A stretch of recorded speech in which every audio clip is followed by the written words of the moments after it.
Suzuki Gixxer monotone বাংলাদেশে বেশ কিছু বাইক জনপ্রিয়, তার ভিতরে অন্যতম এই বাইকটা। সেপ্টেম্বর 2015-তে ব্ল্যাক কালার সহ আরও বেশ কিছু কালার নিয়ে জিক্সার মনোটন বাংলাদেশে লঞ্চ হয়।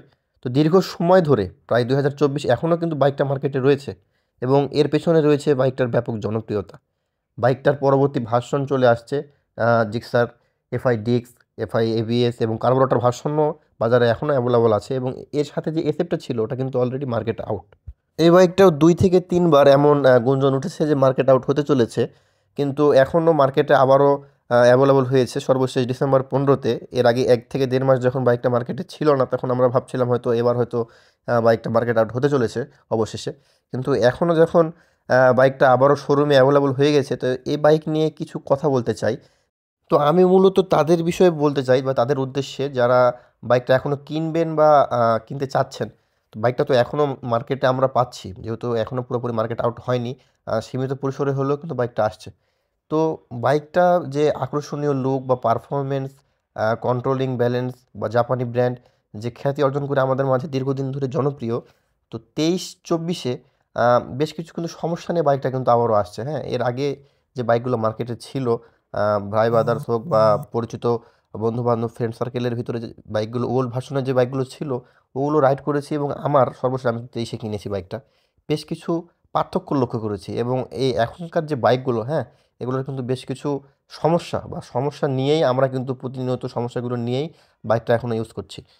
যে সমস্যাগুলো আমি ফেস করেছি তার মধ্যে অন্যতম মেজর যে সমস্যা সেটা হচ্ছে এর কার্বোরেটর। বাইকটার তেল থাকা সত্ত্বেও কার্বোরেটরে ডিস্টার্ব হওয়ার কারণে এমনভাবে ধাক্কায়, পিকআপ এমন করে যেন তেলই নাই বাইকে। এবং এটা কিন্তু বেশ প্রায়ই এমন ঘটনা ঘটে যে আপনি 1 থেকে 150 কিলো গাড়ি চালাচ্ছেন, মানে 2 থেকে 3 দিনে হোক, মানে 1 বার না 2 বার এমন ফেস করবেন আপনি যে কার্বোরেটর এমন ডিস্টার্ব করছে। এবং এই সমস্যা এত মাত্রায় পৌঁছেছে যে এই সমস্যাটা নিয়ে যদি আমি কোনো বাইক সার্ভিস করে বা মেকার বা আশেপাশে কোনো দোকানে যাই যারা বাইক সার্ভিস করে, তারা পর্যন্ত বলে, ভাই এটা তো জিক্সারের জাতীয় সমস্যা বা সব জিক্সারে এমন সমস্যা। বিষয়টা নিয়ে সার্ভিস সেন্টারে গেলে তারা বলে, ভাই আপনি হয়তো খারাপ তেল ইউজ করছেন বা লোকাল কোথাও থেকে বোতলের তেল বা খোলা তেল ইউজ করছেন। আসলে এমনটা কিন্তু না। আমি কিন্তু সিটিতে থাকি এবং প্রতি 3-4 কিলো পরপরই কিন্তু পাম্প আছে, পেট্রোল পাম্প। তো আমার তো প্রশ্নই আসে না লোকাল মার্কেট থেকে তেল নেওয়ার। তো এই ভালো তেল ইউজ করার পরেও সমস্যাটা কিন্তু বারবার দেখা দেয়। তার কারণ কিন্তু বাইকটার কার্বোরেটরের সমস্যা। ইতিমধ্যে আমি কিন্তু 2 থেকে 3 বার ট্যাঙ্কিতে যখন তেল বেশি কম থাকে তখন কিন্তু সমস্যাটা আরও বেশি দেখা দেয়। ধরেন তেল একদম শেষের দিকে 1.5-2 লিটার আছে, তখন সমস্যাটা বেশি দেখা দেয়। পিকআপের ধাক্কাটা বেশি ফিল হয়। তো আমি কিন্তু সার্ভিস সেন্টারে 2 থেকে 3 বার তেল কিন্তু বেরও করে ফেলেছি। বোতলে বাসায় রাখাই আছে তেলগুলো, যেহেতু তারা বলে। তার পরবর্তীতে আবারও যখন তাদের যোগাযোগ করি, বলে যে, "না ভাই, এটা আসলে বলতে গেলে অরিজিনালি জিক্সারের সমস্যা।" যারা আমার ভিডিওটা এই মুহূর্তে দেখছেন এবং এই সমস্যার সম্মুখীন হন প্রায়ই এবং তাদের কাছে অতি কিন্তু কমন বিষয়টা যে আসলে এই সমস্যাটা হয়। এরপরে যে সমস্যাটা নিয়ে বলতে চাই সেটা হচ্ছে খুব অল্প সময়ে বাইকটার ট্যাঙ্কিতে জং ধরে যাওয়া। দেখেন এখানে একটি পাবলিক পোস্ট আমরা দেখতে পাচ্ছি যে ভাইটি কিন্তু বাইক মাত্র 1000 কিলোমিটার চালিয়েছে কিন্তু অলরেডি কিন্তু বাইকটাতে ট্যাঙ্কিতে জং ধরে গেছে। এরকম পোস্ট প্রায়ই চোখে দেখা মেলে এবং কমেন্ট বক্সগুলোও যদি চেক করা যায়, হ্যাঁ, সমস্যাটা অনেকেই ফেস করছে এবং বিষয়টা খুব কমন, পরিচিত। তো এই সমস্যা নিয়ে অনেকে বলে যে, "দেখেন, ট্যাঙ্কি যদি লোড থাকে বা ফুল থাকে তাহলে নাকি সমস্যাটা হয় না।"